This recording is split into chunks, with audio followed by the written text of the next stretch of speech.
बांग्लादेश की ज्यादातर जल आपूर्ति भारत से आने वाली गंगा और ब्रह्मपुत्र नदियों पर निर्भर है। नदी जोड़ो परियोजना के बाद भारत अपने पानी का बेहतर प्रबंधन करेगा और बांग्लादेश को मिलने वाली पानी की मात्रा भी कम हो सकती है। इससे बांग्लादेश की कृषि और जल आपूर्ति पर बड़ा असर पड़ेगा। इंडिया होता कौन है कुदरती अमल को बंद करने वाला? कौन होता है कि डैम्स वहाँ पे बना के और वाटर स्टोर करने वाला? इंडिया स्टेप वाइज आगे बढ़ता जाएगा और ये पानी के जरिए आपकी शारक पकड़ लेगा और आपकी टांगों में इतना दमखम नहीं है कि आप इंडिया से कुछ एहतजाज भी कर सकें। ये नहीं होगा। अभी तो यहां से शुरू हुआ है ना, ये आगे बढ़ेंगे, ये मजीद दरियाओं पे इसी तरह से करेंगे। ये बनाते जा रहे हैं डैम, ये बनाते जा रहे हैं बैराजेस। तो सर क्या ये इशू बहुत बढ़ेगा और क्या ताल्लुकात मजीद खराब होंगे? देखें जी, इसमें ये प्रिडिक्शन करना तो मुश्किल है कि आगे ये क्या टर्न लेगा। उनके दरमियान एक बहुत बड़ा हार्ड किस्म का इशू है और सरप्राइजिंगली इस पे डिस्कशन बहुत कम हुई है। मीडिया पे डिस्कस नहीं हुआ दोनों तरफ। लेकिन मैं एक बात बताना चाहता हूं, why should you blame India? Look within, अपने अंदर देखो, अपने अंदर इंप्रूवमेंट लाओ। This ladies and gentleman is called the externalization of threat. ये कॉन्सेप्ट है कि जो भी है बाहर का हाथ है जो हमारे साथ गलत। तुम खुद गधे हो यार, तुम्हारे साथ हम कौन होते हैं तुम्हारे साथ अच्छा या बुरा करने वाले? इंडिया के हिस्से में था वो अब मुकम्मल तौर पर बंद हो गया। कतरे कतरे पानी के लिए तरसेगा। भारत के आगे उल्टे लेटे हुए। अब मोदी साहब का जो दिल कर रहा है, जो दिल करे, ये वो लो पॉइंट है कि हम एक्सपेक्ट करते हैं कि इससे लो नहीं होगा, यहां से ऊपर ही जाएंगे। लेकिन हालात ये हैं कि इन लोगों ने अभी तक पाताल नहीं छुई जो मुझे लगता था छू लिया इलेक्शन से पहले।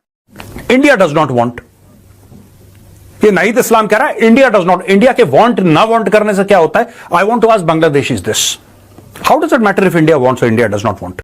ये आपको खुश्क करके यहां पे बगैर लड़े, बगैर एक भी गोली चलाए आपको फतह कर लेंगे। लेकिन बजाय इसके कि भारत से इस मामले में लड़ाई करने के बारे में सोचा जाता कि हम चले कानूनी जंग ही लड़ लेंगे या सफारती महाज पे लड़ लेंगे या जैसे भी करेंगे, कोई धमकी शमकी लगा देंगे कि हम 7 मिनट में भारत को तबाह कर देंगे। उल्टा भारत के आगे उल्टा लेट गए हैं जाके, क्योंकि सारे करप्ट क्रिमिनल एलिमेंट ऊपर बैठा हुआ है, तो भारत के आगे उल्टे लेटे हुए हैं। अब मोदी साहब का जो दिल का वो लो पॉइंट है कि हम एक्सपेक्ट करते हैं कि इससे लो नहीं होगा, यहां से ऊपर ही जाएंगे। लेकिन हालात ये हैं कि इन लोगों ने अभी तक पाताल नहीं छुई जो मुझे लगता था छू लिया इलेक्शन से पहले। ये मजीद गिरेंगे, ये मजीद नीचे जाएंगे। तो फिर हल क्या है? लोग हल की बात कर रहे हैं, इसका हल क्या है? देखिए, कहीं भी किसी भी जगह देख लें, प्रेशर जब बढ़ता रहता है, बढ़ता रहता है, बढ़ता रहता है, ताकतवर से ताकतवर शख्स भी अगर वो अपने दोनों हाथों से ऊपर बार से लटका रहता है, इवेंचुअली उसकी हिम्मत जवाब दे जाती है। प्रेशर जब किसी जगह पड़ता रहता है, पड़ता रहता है, उसने फटना ही होता है। पानी का कतरा भी अगर पत्थर पे एक जगह गिरता रहता है, गिरता रहता है, उसमें भी सुराख होना शुरू हो जाता है। कोई स्ट्रैटेजी नहीं है सिवाय एक स्ट्रैटेजी के कि इनको तस्लीम नहीं करना जो इनका जबर है और डट के खड़े रहना है सबने। इवेंचुअली ये प्रेशर इतना बढ़ जाएगा कि ये झुक जाएंगे। इंडिया साजिश कर रही है इनके खिलाफ बांग्लादेश में।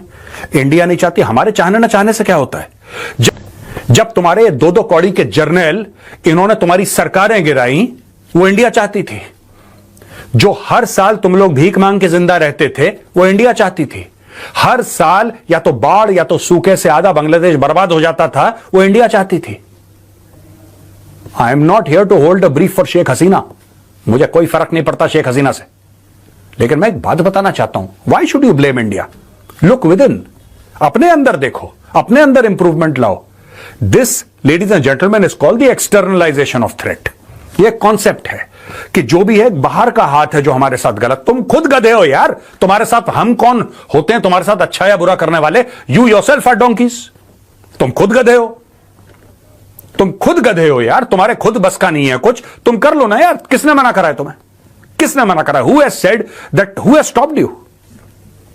इंडिया डज नॉट वांट, ये नाहिद इस्लाम कह रहा है इंडिया डज नॉट। इंडिया के वांट ना वांट करने से क्या होता है? I want to ask Bangladesh is this, how does it matter if India wants और India does not want? How does it matter? Are we in a position to influence? आप ये कहते हो कि शेख हसीना प्रो इंडिया थी। अगर इंडिया का इतना इन्फ्लुएंस होता बांग्लादेश के अंदर, तो शेख हसीना आज भी फिर प्रधानमंत्री रहती। If your statement of India supporting Sheikh Hasina was true, फिर तो शेख हसीना रहनी थी, आपने उसको निकाल दिया। आपकी मर्जी, आपकी मर्जी यार, आपने उसको निकाल दिया। हमने तो कुछ नहीं बोला। इंडिया ने कुछ बोला है? इंडिया ने कुछ बोला है? पर यार एक बात बताओ, जब वहां पे तुम हिंदुओं को मारोगे, वहां पे जब तुम हिंदुओं को मारोगे, जहां पे तुम हमारे मंदिर तोड़ोगे बांग्लादेश के अंदर, तो फिर यहां का हिंदू बोलेगा और तुम उसको रोक नहीं पाओगे। तुम ये मत सोचना एक मिनट के लिए कि यहां से कुछ हो नहीं रहा है। तुम जितने मंदिर तोड़ रहे हो, आज की तारीख में पाकिस्तान ने 400 से ज्यादा मंदिर तोड़े, 400 से ज्यादा मंदिर तोड़े थे पाकिस्तान ने, और इतने हिंदुओं को मारा। आज की तारीख में भीख मांग रहा है पाकिस्तान, और ये भीख हमने मंगवाई उससे। भीख मांग रहा है पाकिस्तान। हमारी लाठी में आवाज नहीं है। भारत से कोई बड़े बड़े लंबे चौड़े बयान नहीं देता, लेकिन हमारी लाठी कमर तोड़ देती है। FATF में पाकिस्तान सारी चीजें 27 कंडीशंस थी, 26 कंप्लीट कर ली। 27 में से 26 कंप्लीट करने के बाद 2 साल और नाक से पकड़ के घिसटा पाकिस्तान को। आज पाकिस्तान हर गली मोहल्ले में जलील बेइज्जत हो रहा है, रुसवा हो रहा है। और करो 26/11, और करो अटैक, हम तुम्हें बताएंगे। मैं बांग्लादेश को सिर्फ एक बात कहना चाहता हूं, तुम्हें तुम्हारे देश में आग लगानी है, कल लगानी है, आज लगाओ, आज लगानी है, अभी लगाओ। लेकिन हिंदुओं को नुकसान पहुंचाने का तुम्हें बहुत बड़ा खामियाजा भुगतना पड़ेगा। Your country will be perpetually destabilized. मैं ये नहीं कह रहा कि Indian army will go inside and attack you, I hope it does, but मैं ये नहीं कह रहा, I sincerely hope it does. लेकिन मैं वो बात नहीं कह रहा। अभी 2 करोड़ से ज्यादा बांग्लादेशी घुसपैठिए भारत में बैठे हैं। मैं सरकार से यह कहता हूं, ठीक है, आप बांग्लादेश के अंदर मिलिटरीली आप नहीं इंटरवीन करना चाहते, एक एक बांग्लादेशी को यहां से पकड़ कर निकालो, इन नाशुकरों को एक एक को निकालो।